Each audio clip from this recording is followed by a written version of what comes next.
Babasbasan mo ako? Diyan?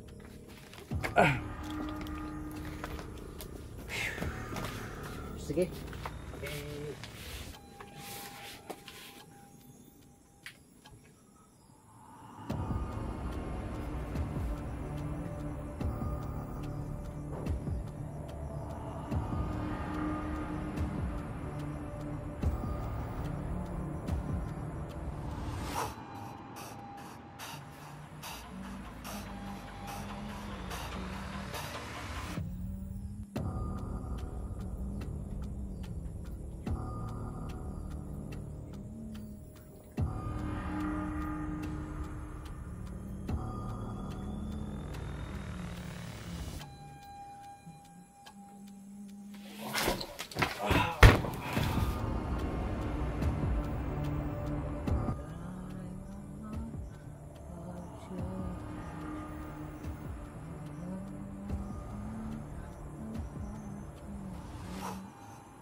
Ghost Hunter 18.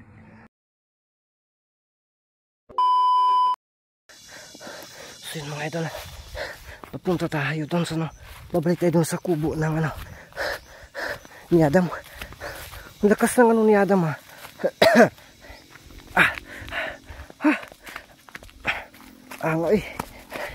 Sino kaya yun?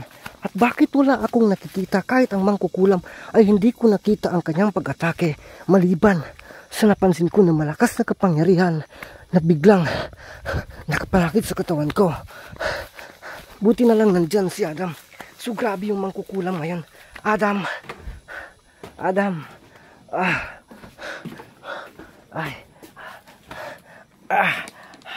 Ano yun Adam? Buangay. Adam. Ano yan? Parang may busis ako na iba na ano ha? Yun ang sinasabi mo na nagano sa kanya? Nagtulong sa kanya ngayon? Isang elemento din?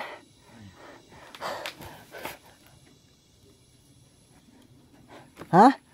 Sige. Napagod si Adam. Gustong manigarilyo. Buwanga.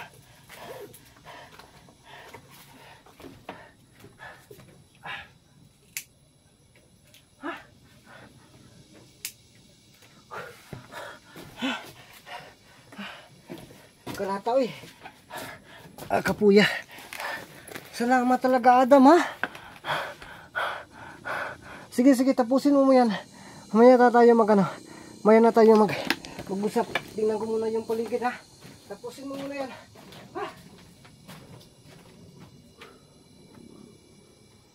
Sana hindi tayo masundan dito Adam. Alam kasi ng mangkukulam na dito na tayo nakano eh.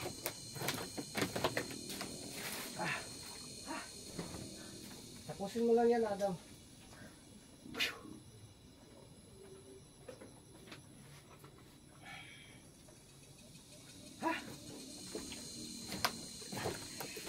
Sakit ka eh.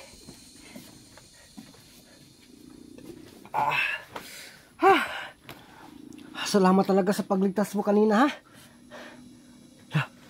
Ano yun? Laking bubuyog na sa likuran ha. Nasa may bintana.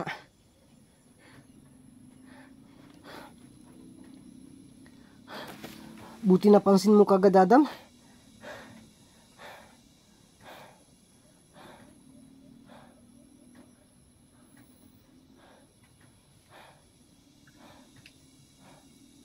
Ay, hindi talaga siya maano sa ano.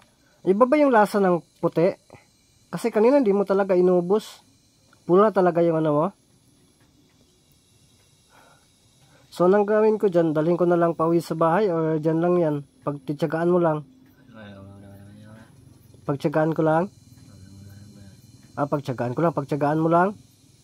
Sige Adam, salamat ha. Grabe talaga.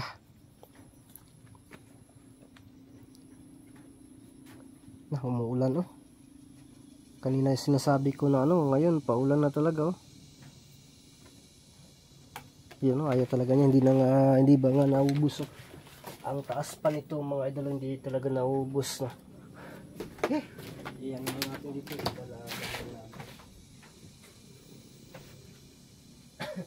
So Adam, naguluhan ako ba? Adam, pwede po ba na no? Pwede po ba na ipaliwanag mo po sa akin kung bakit nangyayari yun kanina? No? Kasi ako din ay naguluhan talaga ako kung bakit siya nakaatake ng ganun-ganun. Napakabilis na hindi man lang natin o hindi ko man lang nakikita yung mangkukulam.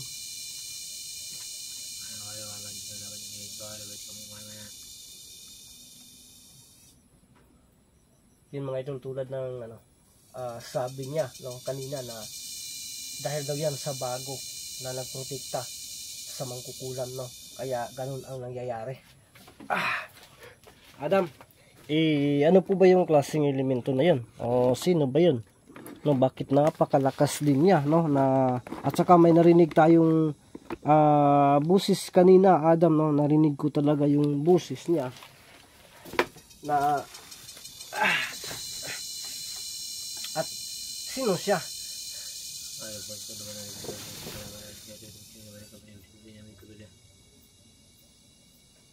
Yun, tulad ng sinasabi ni Adam mga idol, isa din daw ang elemento na masama kung may team ang budhi.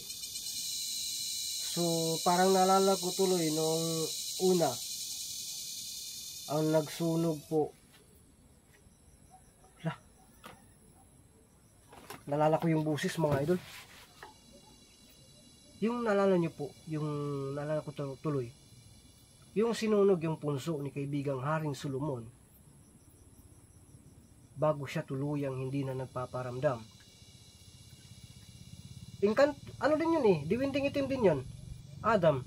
So yun ang sinasabi mo sa akin ngayon na yung diwinding itim na malakas din, siya yung siya yung nagprotekta sa mangkukulam ngayon.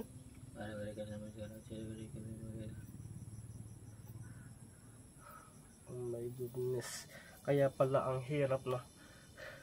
So nasolve na namin ni Amaya yung pugot ulo doon sa abandonadong bahay.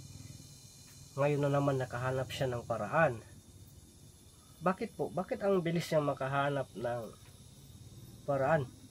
At saka napakadelikado pa kasi kapangyarihan talaga yung ginagamit. Hindi na natin yung aswang, yung mga ginagamit niya o makasama na kulam. Iba na yung ginagamit niya eh. Parang ano na talaga, sa nag full time sa medium.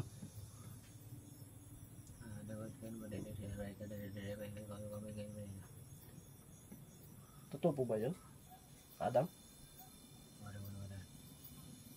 So yun mga idol, sabi po niya Adam, dahil po daw sa napakalakas at major din na magkukulang ang itim na pamamaraan o walang awa-awa, so nakikita din siya ng mga ibang elemento na gusto din o nagustuhan ng kanyang ginawa. Kaya yun, lumalapit no, kung saan saan na lang po yung mangkukulam. At ngayon nakahanap siya ng bagong paraan na may galit din sa akin no, kasi sinunog din namin noon ang kanilang punso, na itim na punso ng itim ng mga diwindi. So kaya pala no, may nakatakas pala doon no, sabi ni Adam. So Adam, hindi ba tayo mamiligro dito?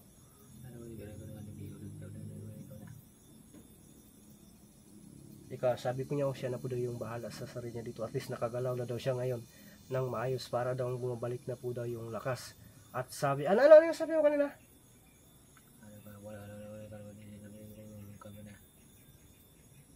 Yun, sabi pa niya kanina mga idol, hindi lang ko daw napansin na yung nagtagulilong kami, si Adam, nandito yung mga kaibigan nating si Ramson at si Amaya, hindi lang daw nagpaparamdam o hindi lang daw narinig ang busis kasi nakatutok lang, no? Baka magka-pitsi-pitsi daw o magkahirapan ng sitwasyon, nandun sila kaagad, no? So salamat na lang din po sa salamat po sa mga kaibigan natin. Adam, salamat din na naging ano na kayo ni connection na po kayo ni Amaya. Ha? So salamat talaga Adam ha. So kanina, so yun mga idol, no, iklaro lang natin. Yun pala. Mayroon palang itim na diwending itim ang nagprotekta ngayon sa mangkukulam. So delikado yan Adam, no, para sa atin. At saka Adam, ano yung sinasabi mo sa akin na pasunurin mo ako dito? May gusto kang ibigay sa akin?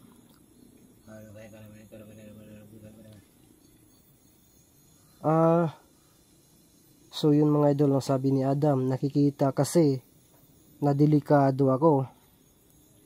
Kasi ang kalaban po daw o ang mangkukulam na galit sa akin ay mayroon po daw elemento, no. Noon si Itom yung ginagamit, nahihirapan ako.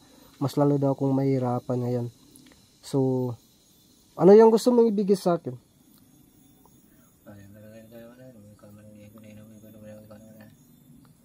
Sabi niya ay wala siyang ibigay tulad ng batong itim, no, kasi hindi daw yan nababagay sa akin, baka daw sumusobra, delikado pa pati ako, no, masubrahan sa paggamit, kumbaga sa control, no. So ano yung ibigay mo sa akin? Anong klaseng ano yun?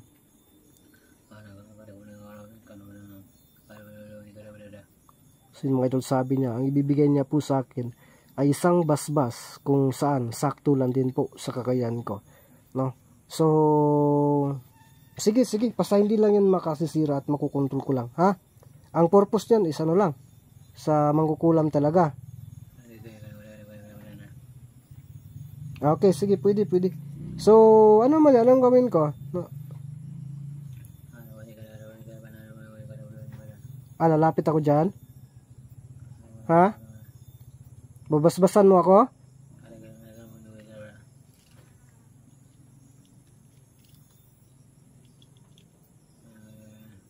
Ha? Diyan?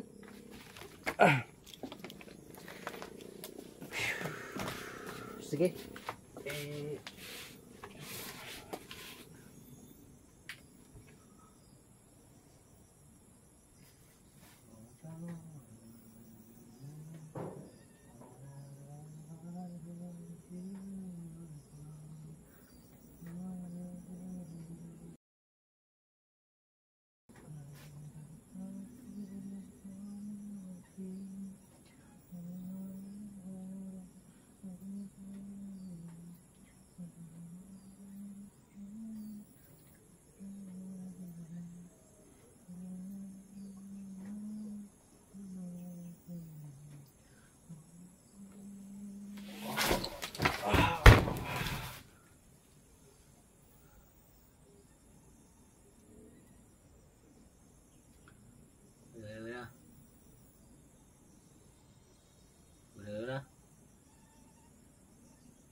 Salamat Adam. Ang bigat sa katawan. Adam, bakit sobrang bigat niyan Adam? Ha? Oh my goodness. Sabi niya, binasabasan daw tayo para pag-atake yung mangkukulam sa atin. Hindi daw basta-basta tayo magagapi, no? At hindi tayo basta-basta mabihag, baka daw bihagin ako at dalhin doon sa ng mga diwinding itim. So delikado pa daw tayo. mahirapan silang makapasok o baka makipagdigma na rin din sila dun sa loob na. So kaya pala nahirapan akong hanapin yung mangkukulam. Nandun pala nagtatambay dun sa sa kaharian ng hindi binding itim. So yun.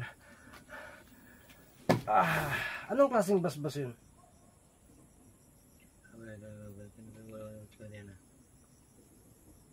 Singtulad lang ng yung binasusagay, singtulad lang po ng kapangyarihan ng Haring Bakal.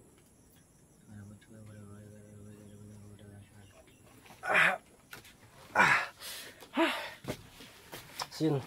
Salamat talaga Adam at Adam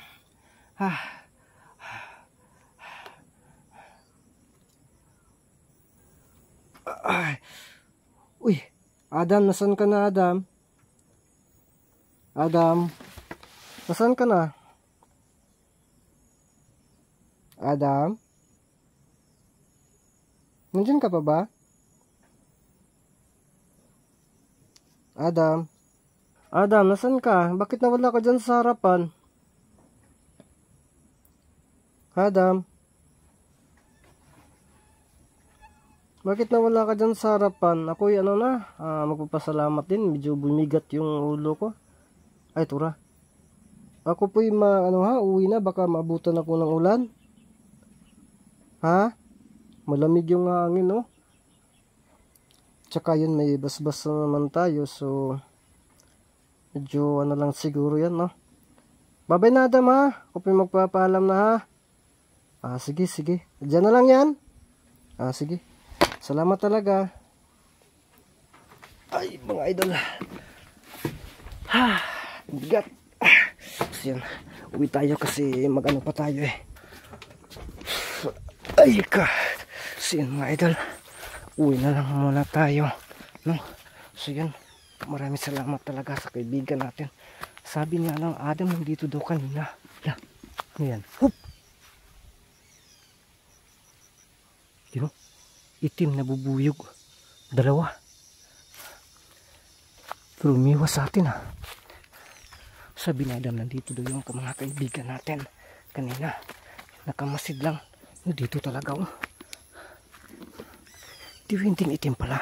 Naalala ko tuloy yung nagsama pa kami ni Mangkiting noon. No? Grabe yung mangkukulam.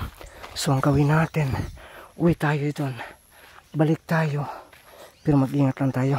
Binasbasan tayo ng kaibigan para dagdag protection sa atin habang umuwi tayo. Baka daw masagupa natin ang mangkukulam. So alam naman po natin, nandyan yan sila palagi. So kanina talaga biglang umaatake mga idol. No? Boses lang po talaga yung narinig ko. Iwan ko lang po sa camera kung may makikita ba tayo o nagpapakita ba sila. Basta boses, narinig ko yung boses mga idol. Kaya lubhang mapanganib talaga. Yung mangkukulam, bigla ang pag-atake. Tapos kanina, yung niligtas ako ni Adam, may narinig tayo. Yun pala, ang itim pala. Hindi nakasama na mangkukulam. So yun mga idol, hanggang dito na lang siguro itong video na to. No?